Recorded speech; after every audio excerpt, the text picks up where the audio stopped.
All right, welcome back. Like I told you earlier, we want to take a look at some of the news that is making headlines and also see, to weigh in on some of what is going to be happening. Is going to be a very heavy political diary coming up. And instead we have Kipruto Rapkirwa, who is the ANC Deputy Party Leader. We also have Isaac Maura, who is a nominated senator as well. First of all, congratulations once again. Good thing you did for Godalin. Let me start there. And congratulations to her. She's inspiring the country. If only politicians would take suit and follow the same. First time, let's start by the first time President Uhuru Kenyatta has appeared in public after the Supreme Court ruling. He says, basically telling NASA, give me time to, let's move on, give me some time to, quote-unquote, execute a rule in peace. And on to deliver on his mandate. I guess let's begin there, and we'll begin with you, Mheshimiwa Kirwa, as well. Uhuru the president is basically saying, we have been politicking for far too long, and yet there are also some plans, by NASA, like we've seen the diary covered in the dailies. We're going to get into that. But he says, give me time to deliver on my mandate. NASA is saying he did not deliver, and he will not deliver. What are your views? Well, thank you so much, Willis, for this opportunity. And also let me join you in congratulating our young girl in Kakamega who did very well. We are all proud of her as Kenyans. Secondly, it is important that the president has his own focus, but he should not be oblivious of the fact that there are many other pending issues that we need to deal as a country. We need to deal with those issues, in the sense that it is not all well. And I do not want to revisit the issues of elections that marked the 26th of October this year, because it was anything but an election. So, but very important on the agenda of Kenyans is that yes, we do not want to do anything unconstitutional, but we must engage on issues that we feel they are very imperative for the future of Kenya. It's not about Raila, it's not about President Kenyatta. It's about the body politic of Kenya and also the future of this country. We need to have a conversation, may you call it dialogue or anything else. We need to have a conversation on whether the constitutional arrangement as we have are befitting the needs of Kenyans. Also meeting the demands of Kenyans. Some people are saying there is no election that is perfect, but we can make it better. We don't have to change the rules to fit our imperfect ways. We need to engage on something that is going to make all Kenyans feel that yes, we are part and parcel of this process. We have won this time or we have lost. And that is the Kenya that we want. Maura, do you feel that some of the issues that NASA is raising are valid? Kirwa has talked about following the constitutional means, and it's not really about Kenyatta or Odinga. Do you feel that some of the issues they're raising are valid? First and foremost, really let me also, just before I comment on that, to say we as the albinism society, we are very excited about Godalin Kakula. That's why we celebrated her yesterday, and then we'll continue to celebrate and support her, and also to ask many people out there to embrace her and to support her. It's not just us, and we are very glad because people are coming out of different orientations, and that is the spirit. And we hope that her story will inspire and encourage as many people as possible to know that every child counts, and that no one is useless, that everybody given an opportunity, they too can contribute. And in the same spirit, I think of Godalin, I would want to say that there's a way in which we as Kenyans, because of our competitive nature of politics, we pretend that we don't need each other. We need each other. We need each other, and it is time to reconcile. We have been politicking for far too long, as His Excellency the President has said, sometimes to the detriment of our own society. Our democracy has really been tested very greatly, but I'm happy that we have run the course. I mean, the presidential elections was nullified by the Supreme Court. The Supreme Court ordered for a fresh election and upheld the victory based on their own judgment. And that shows the independence of the Constitution. It will please you today, it may not please you tomorrow, but that is the constitution that we have. However, I agree with the former agriculture minister here that we need to have a conversation. This is not something that we can run away from. We need to have a conversation because of the nature of our politics. And why am I saying so? When you look at the way this country is and the way we have decided to do our politics and the way and how we mobilize people, a pure presidential system of government doesn't seem to be working for us. We've tested this constitution now for 7 years. We can't say that we haven't tested it. And because of the representative nature, this is not about individuals. It's about how do we keep the country moving forward. So, for example, having a leader of the opposition out of parliament is totally unacceptable. Because then you have somebody who has a mandate, even if to oppose government and to provide alternative votes, but out of parliament and appointing people to represent him in parliament as minority leader or majority leader, because it can also be that way. So we need to look at the official leader of opposition positions. Is it possible, for example, to have that if you are the first runners up with your running mate, one of them joins the National Assembly, the other one joins the Senate?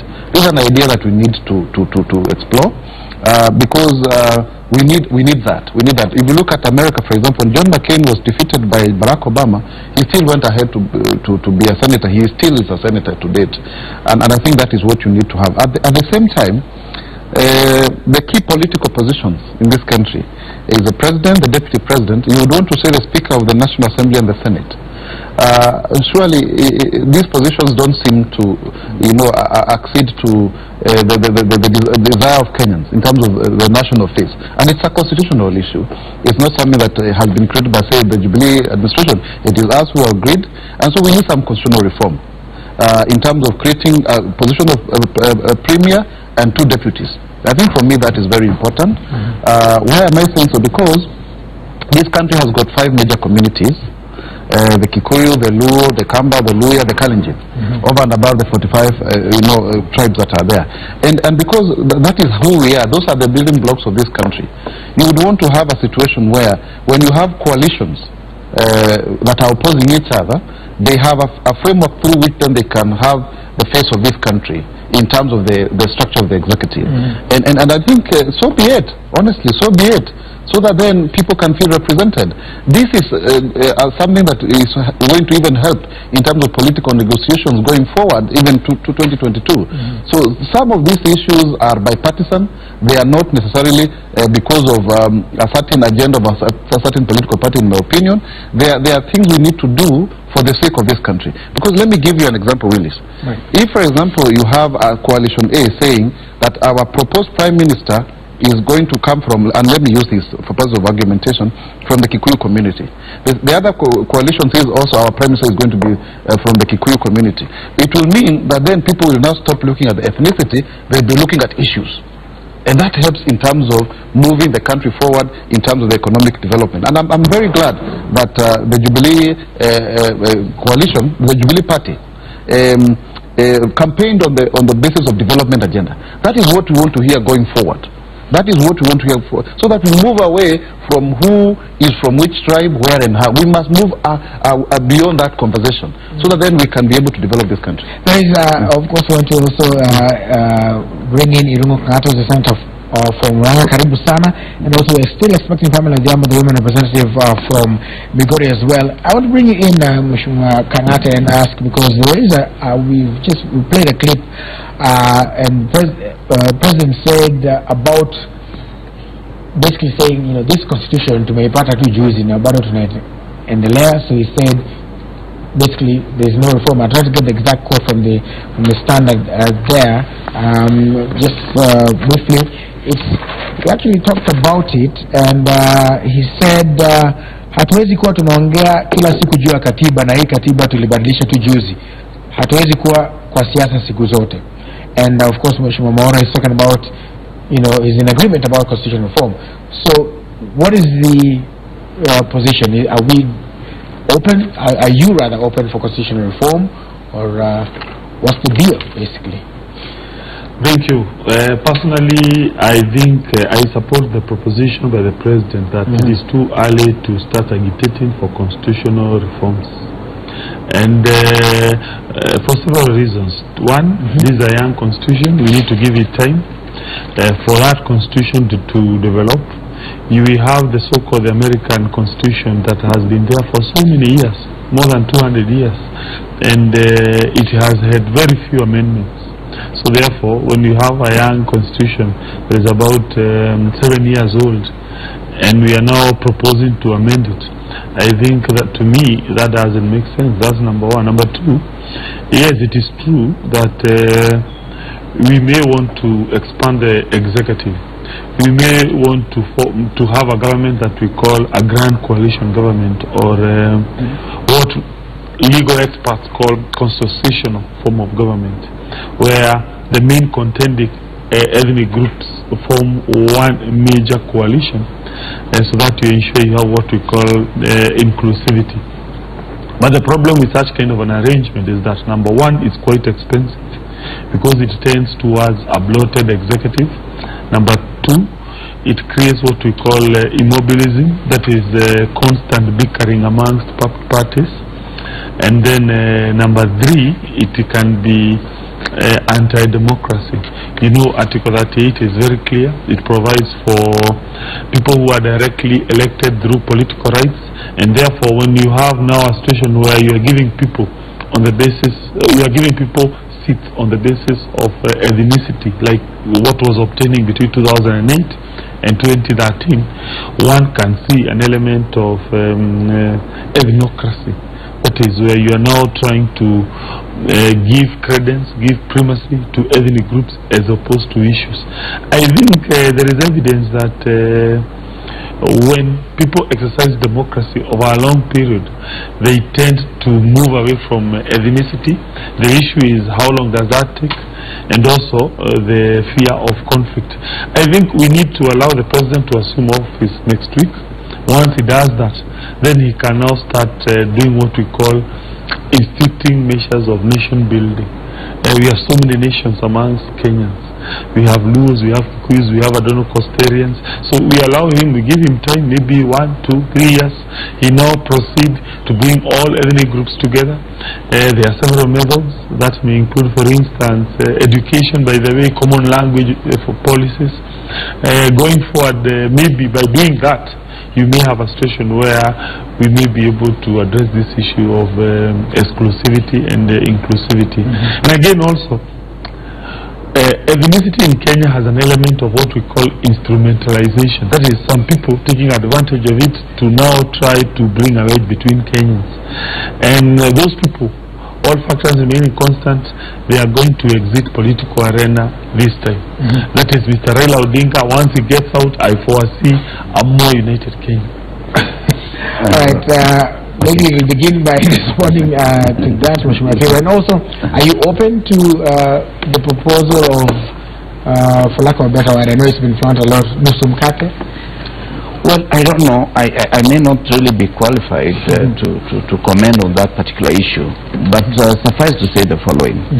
One, I don't think we should be talking about food when it comes to serious issues such as national unity. The foundation of this country was premised on the wrong footing, in the sense that we spent so much time building various institutions but failing to build what we call nationhood. Such that Kenyans really today, unless somebody has not been living in Kenya, we are tribal. And the more we pretend that there is no ethnicity, the more we are running away from the reality. We come from different nations within a nation. And this therefore means that we must be alive to this realization. The way Tomboya used it as positive tribalism. Look at the fact that people come from different ethnic considerations and make them inclusive in whatever programs that you have as a nation. The constitution that we have, and I have so much respect for Senator Kangata being a lawyer, but the constitution that we have is something in between the Westminster system and the American system, and a bit of the French system. It is like we were picking the worst from each of the systems. Now, we need to relook at this constitution, not with a view to sharing power, but with a view to doing proper audit. Where does it fit our needs? Where does it fit the needs of posterity? Because it is important, Willis, that we look at this thing that remove yourself from those in power and those out of power. Look at yourself as a Kenyan. And if you look at yourself as a Kenyan, you will be able to realize there are certain iniquities in this constitution. For example, yes, let's assume the 6.5 million votes that were ascribed to us in this year are genuine. There was no fiddling. You are saying 6.5 million people are just going to be left in the wilderness and being called that we do not constitute any voice in this country? That is not the way. I share what Mheshimiwa Maura said, that we need expanded executive, not for this election, but for future.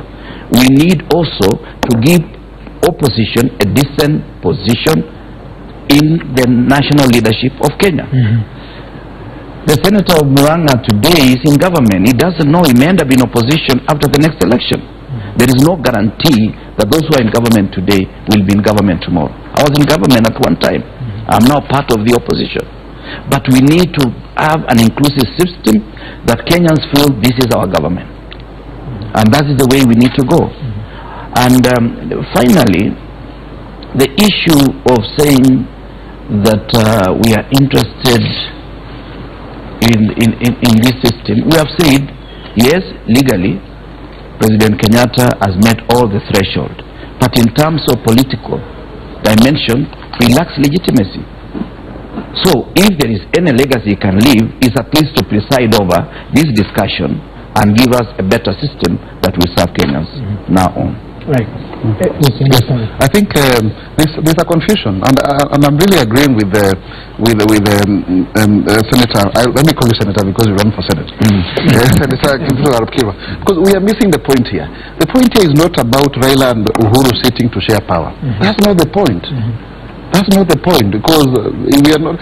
If you look at the 2007 scenario, there was a disputed presidential election, and then of course there was the accord, the national accord. That's not what we are looking at. We are looking at a situation where we objectively look at the structure of the executive.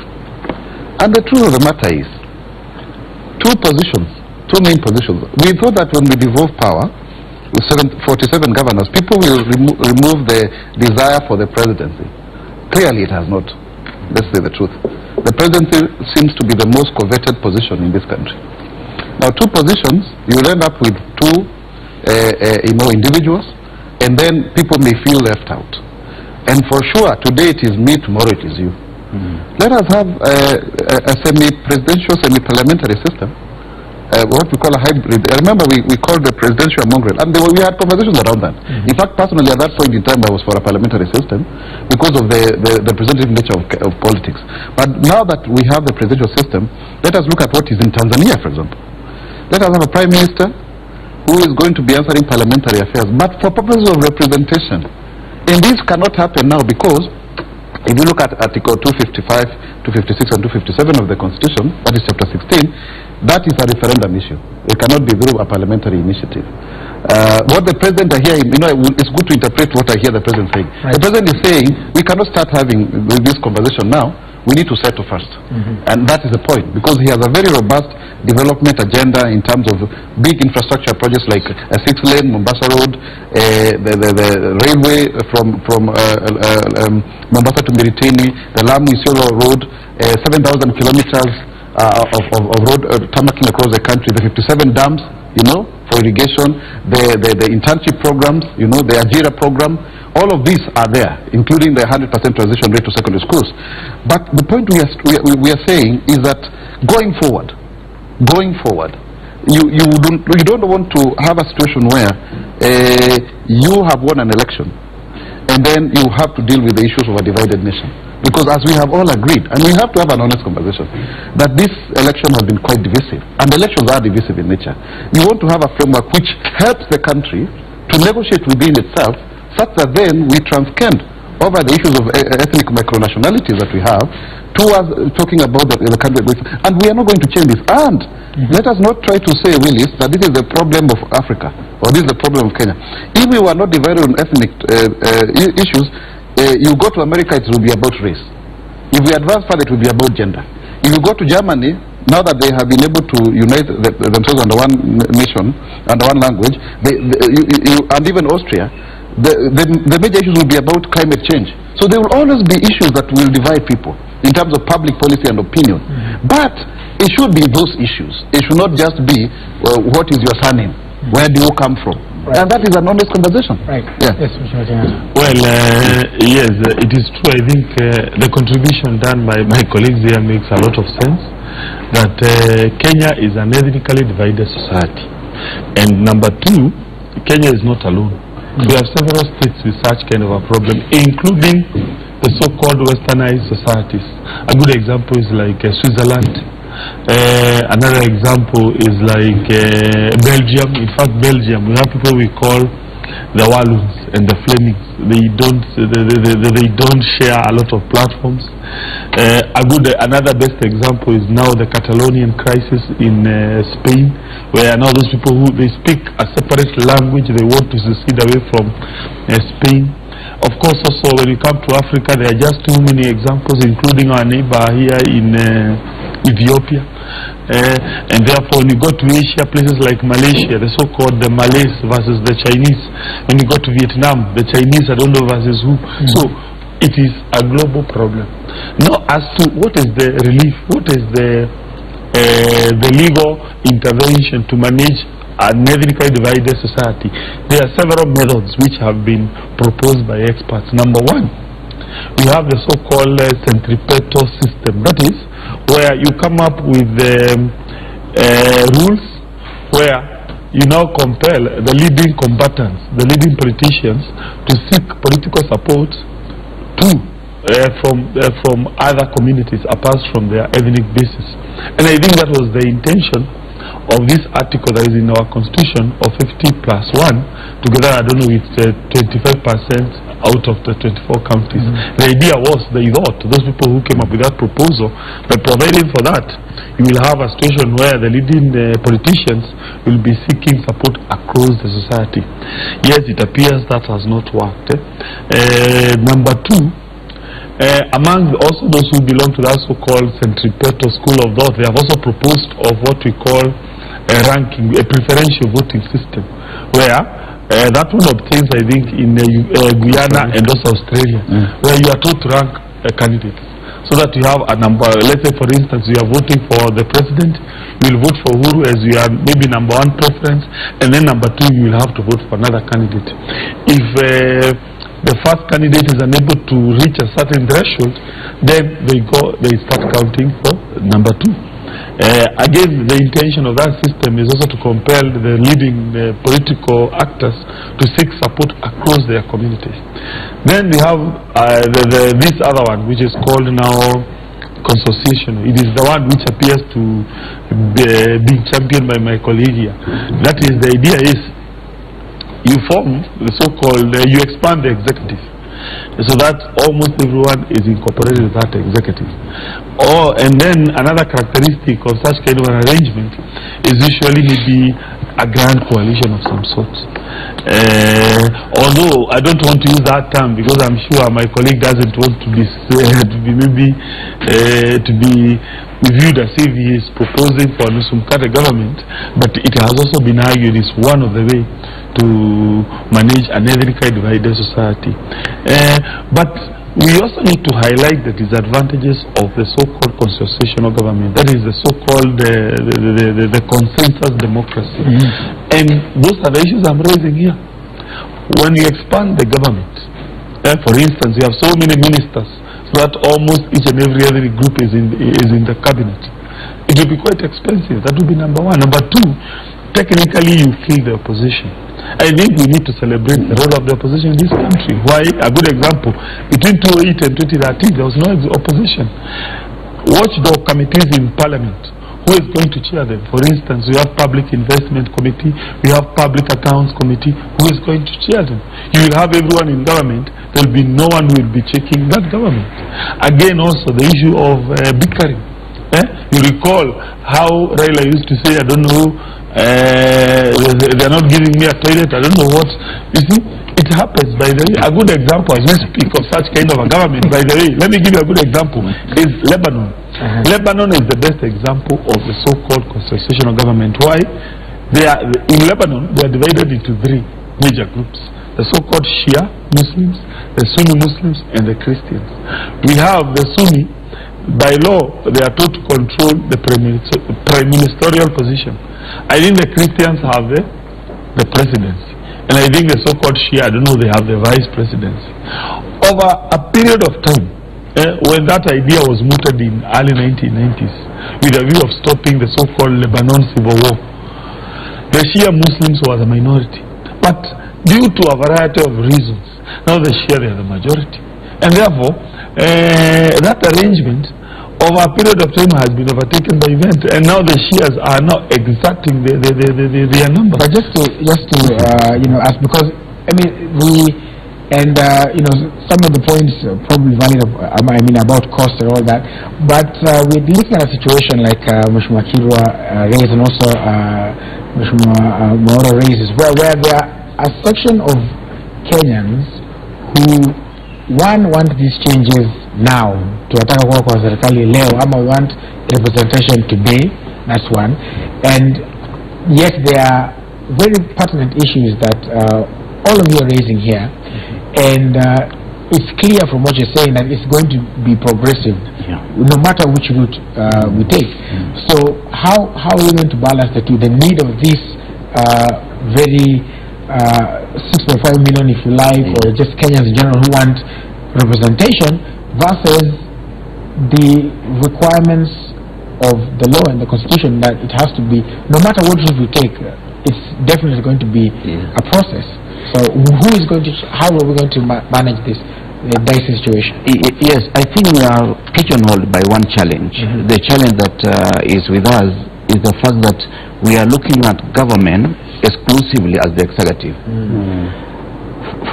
For really political purposes, government includes also the opposition. The opposition is part of government because substantially they will be in parliament and there will be opposition forever. And therefore, Senator Maura put it very well, that we need to give some decency to the opposition, such that if I'm a member of the opposition, I feel I'm part of decision making in this government.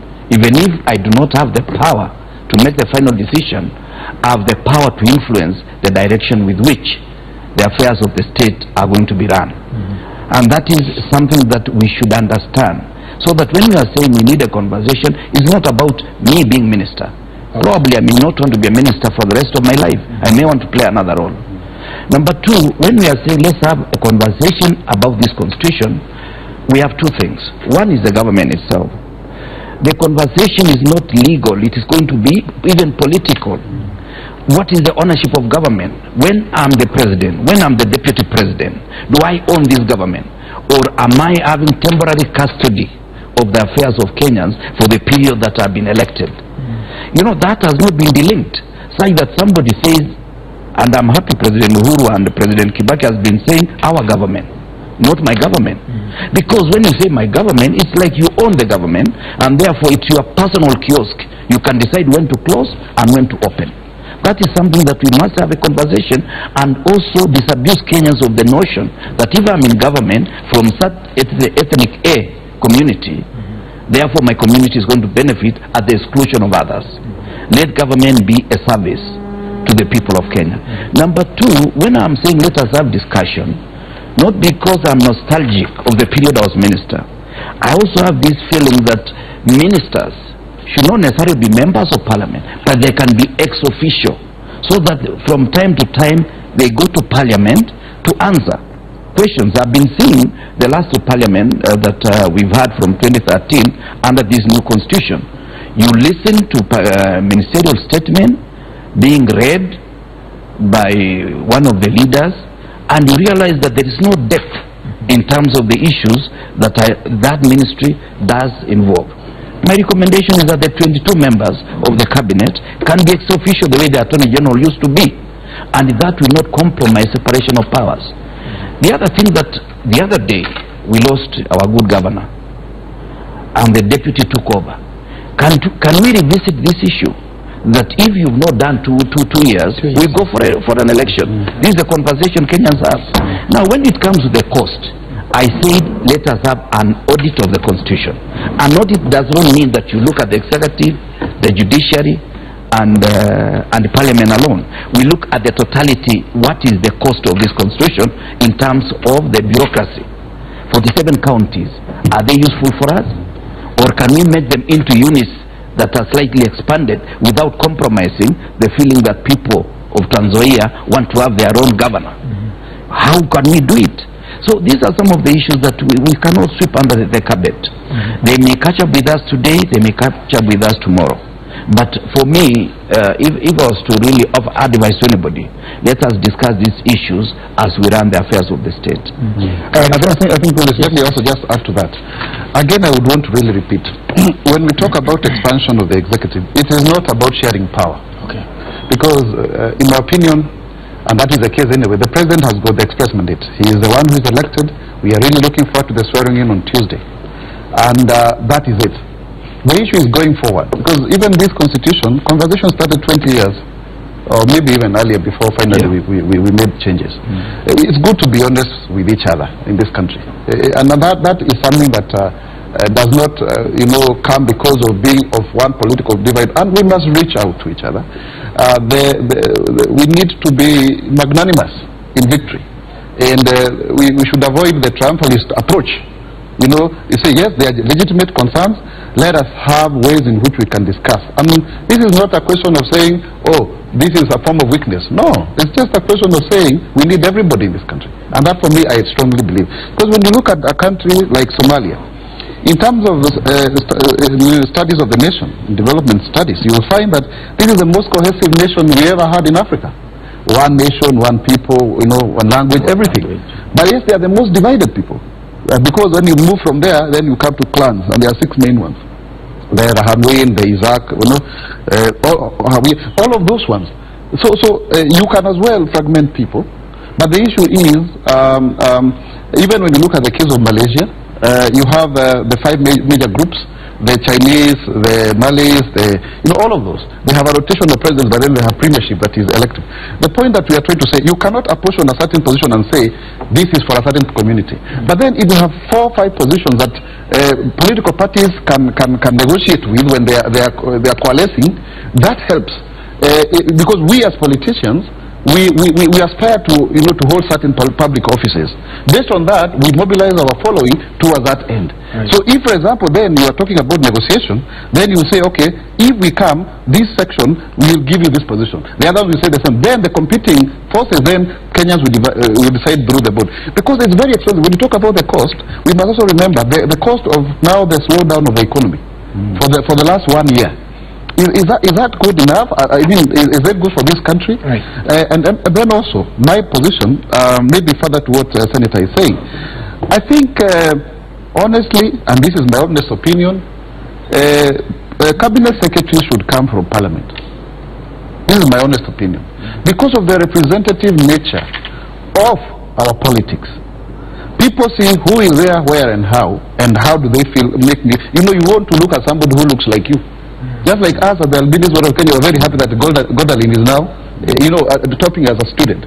So when you have people who have the direct mandate of the people, also presiding over as ministers, then they are directly accountable. You see the current cabinet secretaries, and these are constitutional issues, they look more like PSS. They are technical people. So let us revisit. This is our country. I believe we have a first world constitution for a third world country. We copied from what we thought it was best. But we remember our social fabric is very different from America, from Germany, from South Africa, because our constitution came from those three places. Because I was part of the committees in terms of consultations. So that then we keep our country together. That is paramount. For any economic development, for people to to move forward and to feel included and everything, we need to keep the country together. I want to bring in Pamela Odhiambo, and we are coming up on a short break as well, who's the women representative of Migori. Welcome. A lot of conversation has been happening here basically around the need for reform and also how we can factor in inclusivity. Your thoughts before you go on break. Thank you very much, Willis. First, allow me to take a very brief moment to express two sentiments that I'm carrying with me today.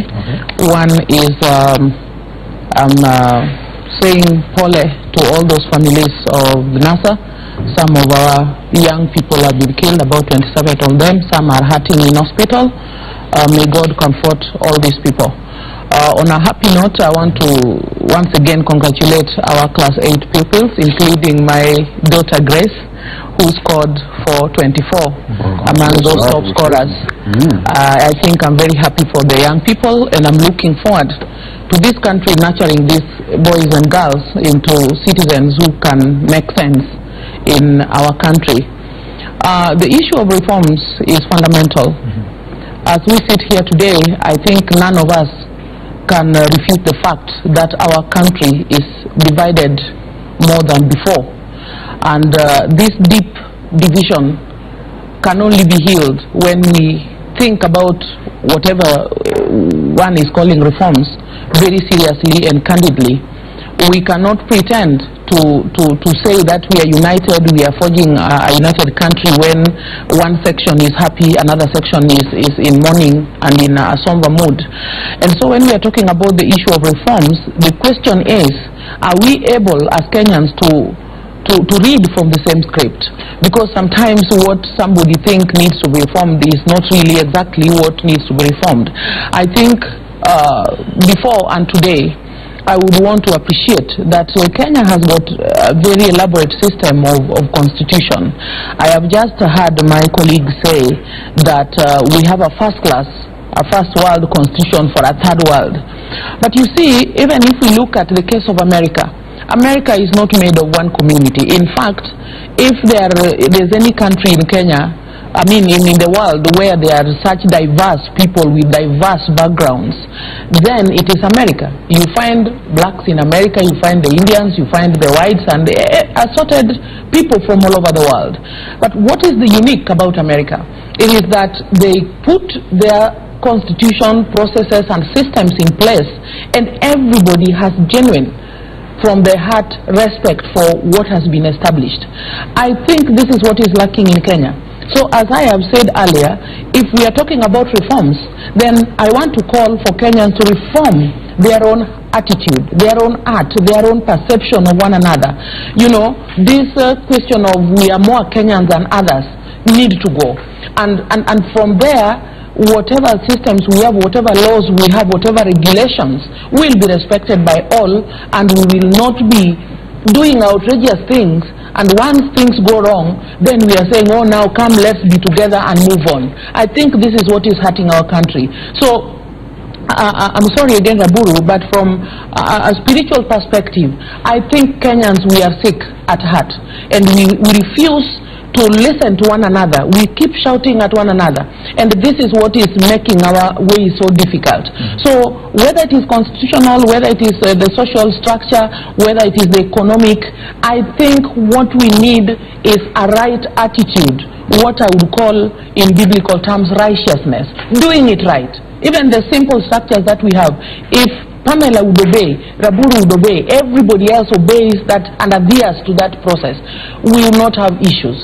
Like the case of corruption that we have been talking about, don't we have laws and regulations that are talking against corruption? Cases of unwanted killings like the one we witnessed the other day, don't we have laws prohibiting such kind of acts? So the issue is our heart and mindset, and I think that is where personally I would call for a most serious reform across Kenya. Right, we'll allow those sentiments to sink in for both of you who are watching and also us over here as we take a short break. When we come back, we'll talk more on some of these issues as well as some, like we said, the political diary that's coming up, and we'll get views from our news review team as well. So stay with us. Remember, the SMS lines are also open. It's 2242 and hashtag Pabekos. We're going to try to sample some of your comments as well and views if our time allows. For now, though, let's take a short break.